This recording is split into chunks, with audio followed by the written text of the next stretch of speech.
Pollution पर politics. Delhi में pollution, क्या है सॉल्यूशन? प्रदूषण जारी, सियासत भारी। प्रदूषण पर रार, बीजेपी आप में तकरार। हवा पानी में जहर, चपेट में कई शहर।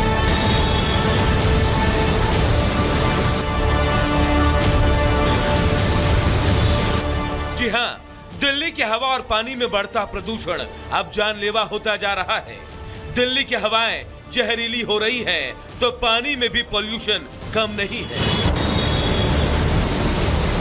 बढ़ते ठंड के साथ बढ़ते प्रदूषण ने लोगों को सोचने पर मजबूर कर दिया है कि अभी ये हाल है तो आने वाले वक्त में न जाने क्या होगा। लेकिन इन सब से इतर आप और बीजेपी से लेकर एक दूसरे पर आरोप प्रत्यारोप लगा रहे हैं और प्रदूषण के लिए एक दूसरे को जिम्मेदार ठहरा रहे हैं। दिल्ली में आज एक भी डीजल बस नहीं है। दूसरी तरफ उत्तर प्रदेश और हरियाणा, जहां से इंटर स्टेट बसेस दिल्ली आती हैं, जहां पे दिल्ली के बॉर्डर पर अनेकों बस स्टैंड्स हैं, उनकी 100% बसें आज भी डीजल बसेस हैं। आनंद विहार के इलाके में प्रदूषण बढ़ने का एक महत्वपूर्ण कारण है सड़क पार करके जो कौशाम्बी बस स्टेशन है, जहां पे यूपी की हजारों डीजल बसेस आती हैं। जब आपने बीजेपी पर हमला बोला तो जवाब बीजेपी की तरफ से भी आया। हरियाणा के सीएम नायब सिंह सैनी ने तो आंकड़े गिनाते हुए दिल्ली सरकार को अपने गिरबान में झांकने की नसीहत दे डाली। तो वही मनोज तिवारी ने भी इस मामले में दिल्ली सरकार को खूब खरी खोटी सुनाई। तो प्रदूषण के मामले पर ही कांग्रेस ने भी दिल्ली सरकार को निशाने पर लिया। दिल्ली सरकार को चलाने वाली आम आदमी पार्टी की यह रीत रही है कि उनको खुद के अलावा हमेशा सब में कमियां नजर आती हैं। हरियाणा से दिल्ली को जो पानी दिया जाता है उसका बीओडी लगभग 2-3 mg प्रति लीटर होता है। लेकिन दिल्ली सरकार यह बताए, मैं ये पूछना चाहता हूँ कि दिल्ली बॉर्डर से ओखला तक जो गंदे पानी के 28 नाले यमुना में जाते हैं, उसमें प्रदूषण के लिए कौन जिम्मेवार है? पूरे दिल्ली में जितना पोल्यूशन एक महीना के अलग अलग कारणों से होता है, उतना पोल्यूशन तो अरविंद केजरीवाल के बेल होने पे पटाखा छोड़ करके कर दिया इन लोगों ने। ये लोग बातें बनाना जानते हैं, झूठ बोलना जानते हैं, मुद्दे को डाइवर्ट करना जानते हैं। और अब दिल्ली कह रही है एनफ इज एनफ, 4 महीना और है, जो जितनी बकैती करनी हो कर लो। हम आपको अब दिल्ली से आम आदमी पार्टी आपको विदा करेंगे। पानी की कमी होती है तो उसके लिए पड़ोसी राज्य जिम्मेदार होते हैं, पोल्यूशन होता है तो उसके लिए पड़ोसी राज्य जिम्मेदार होते हैं। ये आम आदमी पार्टी की सरकार को सिर्फ और सिर्फ अपनी नाकामियों को किसी दूसरे के ऊपर डालना आता है। लोगों ने इस सरकार को अपनी समस्याओं के हल के लिए चुना था, किसी हर चीज के लिए बहाने के लिए नहीं। इन आरोप प्रत्यारोप के बीच आज से दिल्ली सरकार के पर्यावरण मंत्री Gopal Rai red light on गाड़ी ऑफ अभियान की शुरुआत करने जा रहे हैं, जिसके जरिए सिग्नल पर गाड़ी बंद करने की अपील की जाएगी। ये किसी एक दिन की कहानी नहीं है। हर साल जब ठंड आती है तो दिल्ली की हवा पानी जहरीली हो जाती है, दम घोटू हवा जानलेवा बन जाती है और पानी बीमार करने लगता है। ऐसे में सिवाय आरोप प्रत्यारोप के कोई भी ठोस कार्रवाई इस मामले में आज तक नहीं हुई। तभी तो लोग कहने लगे हैं कि दिल्ली में दम घुटता है। Bureau report, Republic Bharat.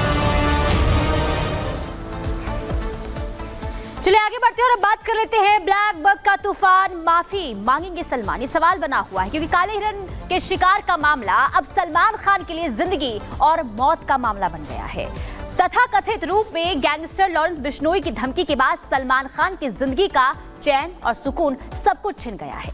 परिवार उनकी सुरक्षा के लिए परेशान है। सलमान के पिता की तरफ से बिश्नोई समाज से माफी मांगने की चर्चा भी हो रही है। सलमान खान ने जो ब्लैक बग का हत्या की थी, बिश्नोई समाज ये चाहता है कि भाई जो उसने गलती की है उसको माफ़ी मांगनी चाहिए।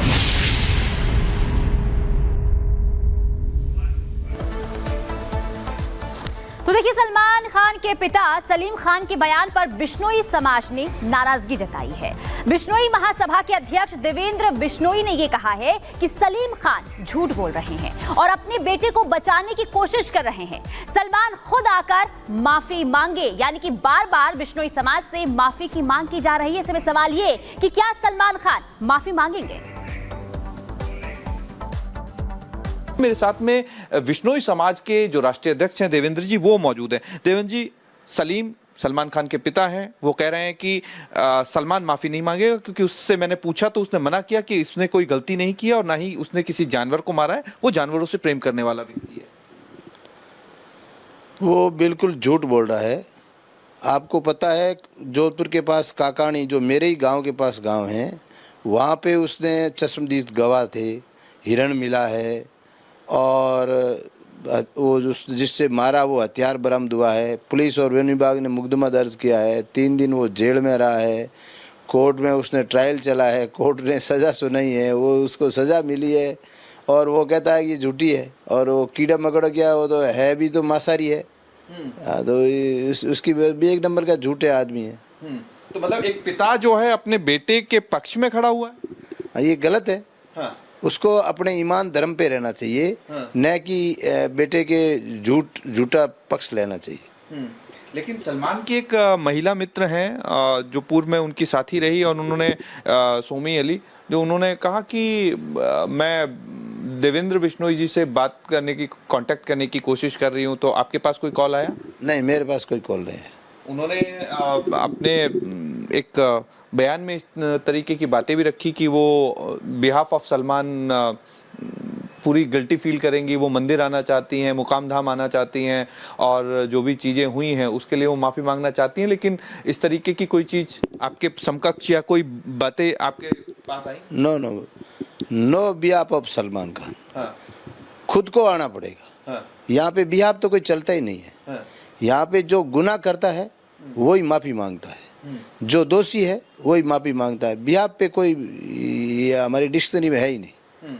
लेकिन सलीम खान एक बॉलीवुड इंडस्ट्री में उनका नाम रहा है, उनके बेटे जो हैं वो इंडस्ट्री में एक बड़ा मुकाम हासिल कर चुके हैं। सलमान खान को वो जिस तरीके से डिफेंड कर रहे हैं, उन्होंने कहा कि मेरे बेटे ने कोई गलती नहीं की और वो माफ़ी नहीं मांगेगा। इससे क्या आपको क्या लगता है? आपने सलमान के बारे में सुना होगा, बाप ने कहने से क्या होता है, वो बदमाश तो है ही। उसने सो रहे लोगों के ऊपर से जीप चढ़ाई, उसने हिरण के शिकार किए यहाँ पे जोधपुर में। वो मैंने सुना है कई पार्टियों में उसने किसी हीरो से झगड़ा कर लेता है, किसी के थप्पड़ चला देता है, किसी लड़की की बेइज्जती कर देता है। वो क्या कुछ मेरे समझ में नहीं आ रहा है कि लोग उसको कह रहे हैं कि वो शरीफ है, वो ऐसा है। मेरी नज़र में और हमारे समाज का तो वो दोषी है, हमारे नज़र में तो उससे कोई बुरा आदमी नहीं है। देवेंद्र जी, पूरा देश आपको रिपब्लिक के माध्यम से सुन रहा है। बॉलीवुड की किसी भी व्यक्ति ने आपसे अप्रोच करने की कोशिश की बिहाफ ऑफ सलमान खान या सलमान खान को लेकर के कोई बातचीत, कहीं भी किसी भी तरीके का कोई कॉल या किसी भी तरीके की कोई माफ़ी जैसी भूमिका कोई अदा करना चाह रहा हो, बीच में आपके संपर्क में आने की कोशिश? नहीं, ऐसी हमारे से कोई अभी तक किसी ने संपर्क करने की कोशिश नहीं की और नहीं आज तक तो किसी ने की नहीं। हाँ। और बिहाफ ऑफ तो हमारे यहाँ चलता नहीं है। हाँ। वो तो जो सेल्फ ही मांगनी पड़ेगी। हाँ। जिसने गुनाह किया वो खुद माफ़ी मांगेगा। हाँ। तो ये हमारा समाज माफ़ करेगा। हाँ। अन्यथा सोच ही नहीं सकते। हाँ। मतलब कि मुकाम धाम आना पड़ेगा, सलमान खान स्वयं आते हैं, माफ़ी मांगते हैं, तो समाज डिसाइड करेगा कि उनको क्या करना। हाँ, तो समाज डिसाइड कर सकता है। हाँ। गुरु जम्बेश्वर भगवान के हमारे 29 नियम में एक नियम भी है जिसमें क्षमा दया हृदय धरो। बट वो नियत साफ हो, उसकी पश्चाताप हो और वो शपथ ले। आपको लगता है कि सलीम खान जिस तरीके से बयान दे रहे हैं उनको पश्चाताप है? नहीं, उसको मुझे नहीं लगता पश्चाताप। वो उल्टा हमारे ऊपर दोष लगाता है कि समाज के पैसे मांगता रही है इस तरीके से। आपको पता है जिस हमारी 75 लाख की आबादी है, जो समाज विश्व में पर्यावरण बचाने के लिए 363 लोग शहीद हो जाते हैं, आप हर 1 ईयर में हम 2-3 बिश्नोई होते हैं, हमारे सर्व समाज के भी लोग होते हैं, पर्यावरण हिरणों को, वन्य जीवों को बचाने के लिए, पेड़ों के बचाने के लिए हम लोग जो हरिण, अभी एक लीलस गांव था जहां 13 हिरणों का शिकार हुआ, 10 हिरणों की बॉडी वहीं मिल गई। वो हमारे जाटों का गांव था, उन लोगों ने हमारे को बुलाया बिश्नोइयों को, फिर जाट बिश्नोइयों ने मिल के और उन मुलजिमों को पकड़ाया और उन 10 ही हिरणों के ऊपर हमने दाग दिया, मतलब जैसे इंसान का दाह संस्कार करते हैं उसी प्रकार दाह संस्कार किया, रीति रिवाज के हिसाब से, और उनके ऊपर मौसर किया हमने। मतलब इतनी हमने उनको इज्जत देते हैं हम लोग। और वो कहता है कि पैसे की डिमांड करता है, शर्म आने की बात है। मतलब उल्टा दूसरा दोषी बना, वो पहले बाप दोषी, बेटा दोषी था और अब बाप भी दोषी बना। सलमान खान के पिता सलीम खान की अगर मैं बात करूं तो वो अपने बेटे को जिस तरीके से बयान में कह रहे हैं कि बेटे ने कोई गलती नहीं की, बिश्नोई समाज इस बयान पे क्या किस तरीके से देखता है, इस बयान को किस तरीके से लेता है इस बयान को? क्योंकि सलीम खान जो हैं वो बोल चुके कि मेरे बेटे ने कोई गुनाह नहीं किया, उन्होंने किसी भी तरीके का किसी भी तरीके की कोई बातचीत उनसे इस तरीके की हुई नहीं थी। मैंने बैठा करके पूछा, समझा करके पूछा और उसने कहा कि मैं जानवरों से प्रेम करता हूं, मैंने कोई गलत काम किया नहीं। बिश्नोई समाज का स्टैंड इस पर क्या है, इस बयान पर स्टैंड? बिश्नोई समाज, मान लो पहले तो वो एज वाला आदमी था,